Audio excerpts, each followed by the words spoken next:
Hello दोस्तों, फिर से स्वागत है मेरा चैनल पे। मेरा चैनल का नाम है इलेक्ट्रॉनिक्स इंडिया। मैं लोटन फिर लेके आया हूँ एक नया फॉल्ट। देख सकते हैं हमारे पास एक 14 इंच का अल्ट्रा स्लिम का टीवी है। ये पोटेक कंपनी का टीवी है।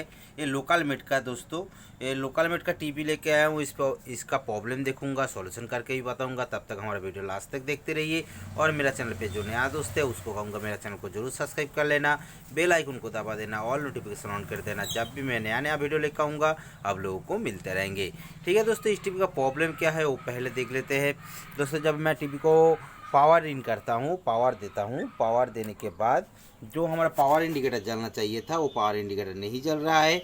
और दोस्तों, ये जो पावर स्विच है, पावर स्विच को मैं अप डाउन कर रहा हूँ तो भी हमारा पावर इंडिकेटर नहीं ऑन है। और जो हमारा स्क्रीन पे जो पिक्चर होना चाहिए, स्क्रीन पे भी कोई भी लाइट नहीं आ रहा है। मतलब दोस्तों क्या हुआ, टीवी आज का जो प्रॉब्लम लेकर आया हूँ वो टीवी पूरी तरह से डेड होके आया है। इसीलिए इस टीवी को खोल लेते हैं। खोलने के बाद देखेंगे कहाँ पे प्रॉब्लम हो रहा है। ठीक है, मैं टीवी को पहले ओपन कर लेता हूँ। दोस्तों, मैंने टीवी को ओपन कर चुका हूँ। ओपन करने के बाद ये रहा हमारा 14 इंच का जो अल्ट्रा सिम का ट्यूब होता है, ये अल्ट्रा सिम का ट्यूब। और ये रहा योक कॉयल, और ये रहा बेस पीसीबी, और ये रहा हमारा मेन पीसीबी। दोस्तों, ये जो लोकल मेड का जो पीसीबी दिया गया है कुछ अलग है और ये पोटक कंपनी पे ही मिलेगा। और इस पे जो देख सकते हैं साउंड बोर्ड लगाया हुआ है। इसका जो साउंड आईसी था वो ख़राब हो गया था, इसीलिए कोई ये मॉड्यूल लगा चुका है। साउंड जो पीसीबी मिल जाता है मार्केट पे। और इस पे कोई भी कैपेसिटर अभी तक हमारा ख़राब नहीं दिख रहा है। फिर भी मैं इसको एक एक करके चेक कर लूँगा। जो हमारा वोल्टेज होता है, पावर सेक्शन का जो वोल्टेज होता है उसको चेक करने से पता चल जाएगा हमारा कहाँ पे प्रॉब्लम हो रहा है। एक्चुअली दोस्तों क्या होता है, हमारा पावर से ही जो वोल्टेज होता है वो वोल्टेज से ही मैं इसका प्रॉब्लम को सलूशन निकालूंगा, वोल्टेज को चेक करके ही। ठीक है, मैं टीवी को पावर दे देता हूँ फिर से। और पावर देने के बाद इसका जो पावर सेक्शन रिलेटेड जो वोल्टेज होता है वो वोल्टेज को चेक करेंगे एक एक करके। जैसे मैं 200 पे रख लेता हूँ और 200 पे रखने के बाद इसका जो वोल्टेज है वो वोल्टेज को मेजर करूँगा। देखिए इस पर 81 मिल रहा है, वोल्टेज 81 मिल रहा है जो 110 वोल्ट के जगह पे।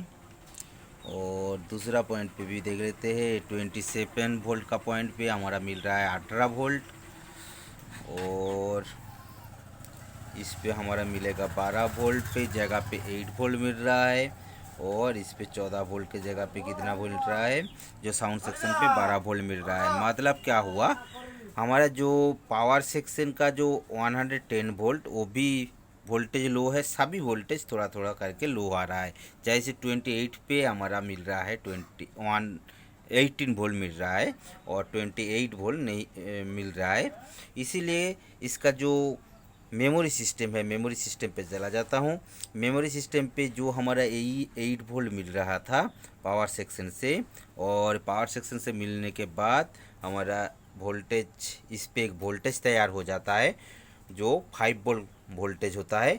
और आके हमारा मिलता है इस वाला पॉइंट पे जो हमारा ईप्रोम आईसी होता है, और मेन आईसी का जो स्टार्टिंग वोल्टेज होता पिन होता है उस पे मिल जाता है। जैसे इस पे हमारा मिल जाएगा, देखिए 4.8, ये हमारा ईप्रोम स्टार्टिंग पिन वोल्टेज का पिन। और ये वाला हमारा आईसी का जो 5 वोल्ट मिलता है जो स्टार्टिंग पिन होता है वो भी ढूंढ लेते हैं कहाँ पे मिलेगा। ये देखिए, ये दूसरा नंबर पिन हमारा, सॉरी दोस्तों, ये हाँ दूसरा नंबर पिन हमारा 4.9 दिख रहा है। मतलब ए वाला वोल्टेज और ए वाला वोल्टेज हमारा सेम वोल्टेज है। और ACL HD में वोल्टेज चेक कर लेते हैं। ए वाला तो सॉरी दोस्तों, ए वाला हमारा ACL का वोल्टेज, ए वाला HDA का वोल्टेज जो 4.8 करके मिल रहा है, और ए वाला मिडिल वाला ग्राउंड, और ए वाला हमारा 5 वोल्ट जो 4.9 है। मतलब दोस्तों क्या हुआ, सिस्टम पे स्टार्टिंग वोल्टेज भी मिल रहा है और हमारा ईप्रोम को भी वोल्टेज मिल रहा है जो डाटा ट्रांसफ़र करता है। फिर भी हमारा टीवी स्टार्टिंग नहीं है।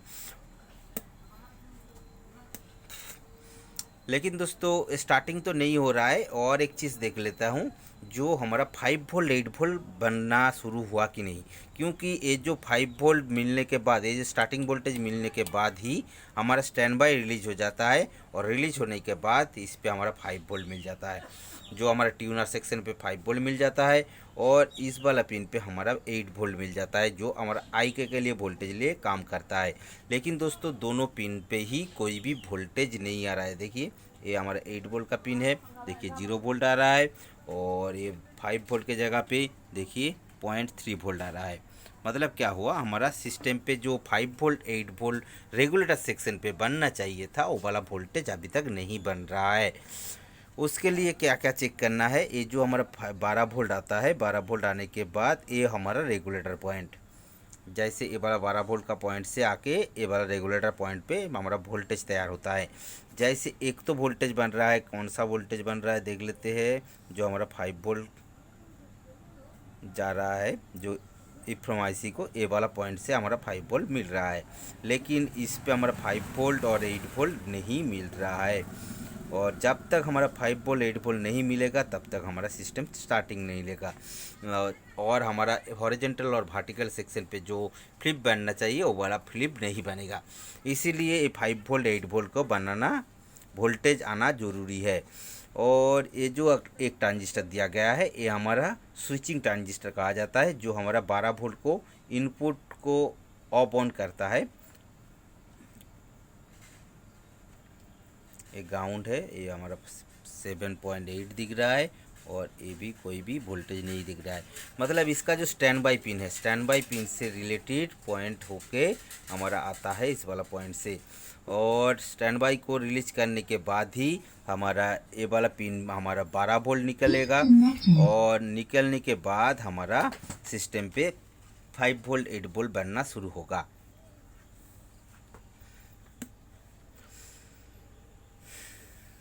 और जब तक हमारा 5 volt 8 volt stand by mode से रिलीज नहीं होगा, तब तक हमारा ये फोटो कपलर को जो सेंस दिया गया है, वो फोटो कपलर हमारा 118 जो 110 वोल्ट बोला जाता है, वो वाला वोल्टेज नहीं बनाएगा और फ्लिप नहीं देगा, तो हमारा सिस्टम पे वोल्टेज ड्रॉप रहेगा, वोल्टेज हाई नहीं होगा।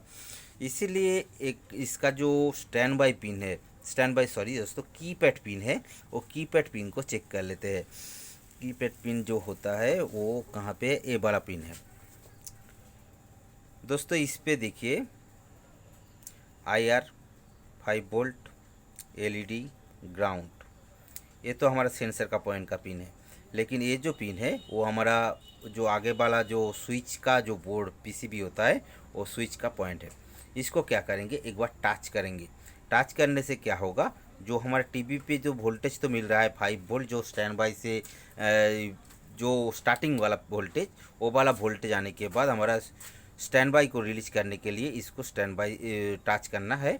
और टच करने के बाद देखिए मैं टच कर दिया हूँ, और टच करने के बाद हमारा सिस्टम चालू हो गया है, और स्टार्टिंग जो स्टैंड बाई होके रह गया था सिस्टम, वो स्टैंड बाई से रिलीज हो गया है।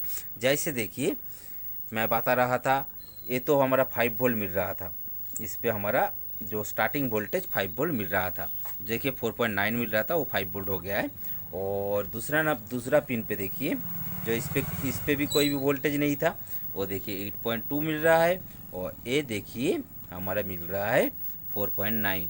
मतलब ये जो 4.9 और 8 वोल्ट मिल रहा है, और 8 वोल्ट मिलेगा, ये जो हमारा IK का वोल्टेज का पिन है, ये वाला पिन पे हमारा वोल्टेज मिलेगा वही 8 वोल्ट।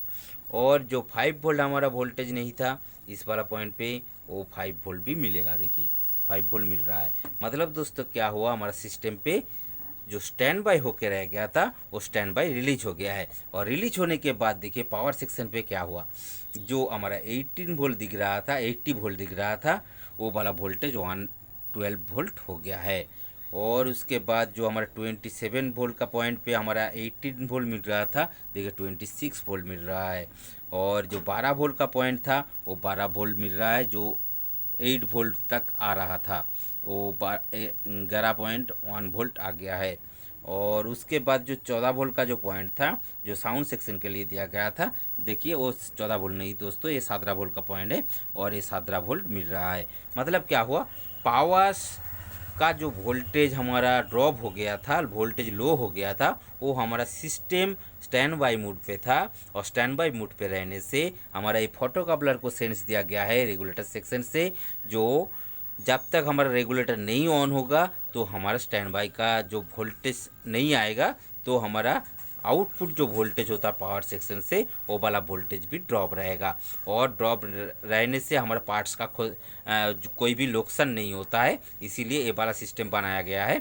और ये वाला वोल्टेज भी सही हो गया है, हमारा 5 वोल्ट 8 वोल्ट भी मिल रहा है। और हमारा 5 वोल्ट 8 वोल्ट मिलने के बाद हॉरिजेंटल और वर्टिकल जो सेंस मिलना चाहिए, वो सेंस भी आउट मेन आईसी ऑन कर दिया है। और ऑन कर देने के बाद हमारा EST ऑन हो गया है। और EST ऑन होने के बाद जो हमारा वोल्टेज 110 वोल्ट इस पे इनपुट हो रहा है, ये देखिए 110 वोल्ट जो इनपुट हो रहा है, वही वोल्टेज आके हमारा EST को ऑन करता है। और हॉरिजेंटल पल्स आने के बाद हमारा EST ऑन होने के बाद ये हमारा 110 वोल्ट, सॉरी दोस्तों 118 वोल्ट 80 वोल्ट जो 200 वोल्ट तक होता है, वो देखिए 188 मिल रहा है। हमारा EST वोल्टेज बूस्ट कर रहा है, मतलब हमारा EST रन है।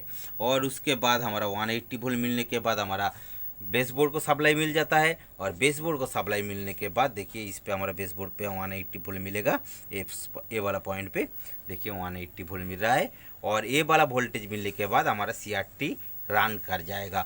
और रन होने के बाद हमारा सिस्टम पे लाइट भी आ गया है। मतलब दोस्तों क्या हुआ, हमारा आज का टीवी जो था वो स्टैंड बाई मोड पे पड़ गया था। और स्टैंड बाई को जब मैं पावर दे रहा था, पावर देने के बाद हमारा टीवी रनिंग नहीं हो रहा था। और रनिंग नहीं होने के कारण मैंने जब चेक किया तो ये स्टैंड बाई मोड पे था। स्टैंड बाई को रिलीज कर दिया। और रिलीज कर देने के बाद हमारा टीवी पे जो लाइट नहीं था, वो लाइट भी मिल गया है, ऑन हो गया है। मतलब दोस्तों आज का जो प्रॉब्लम था वो सॉल्व कर दिया हूँ। ठीक है दोस्तों, इसी तरह का नया वीडियो मिलने के लिए मेरा चैनल को जरूर सब्सक्राइब कर देना, बेल आइकन को दबा देना, ऑल नोटिफिकेशन ऑन कर देना। जब भी मैं नया वीडियो लेकर आऊँगा आप लोगों को मिलते रहेंगे। ठीक है दोस्तों, मिलते हैं नेक्स्ट वीडियो पर। तब तक के लिए दोस्तों गुड बाय।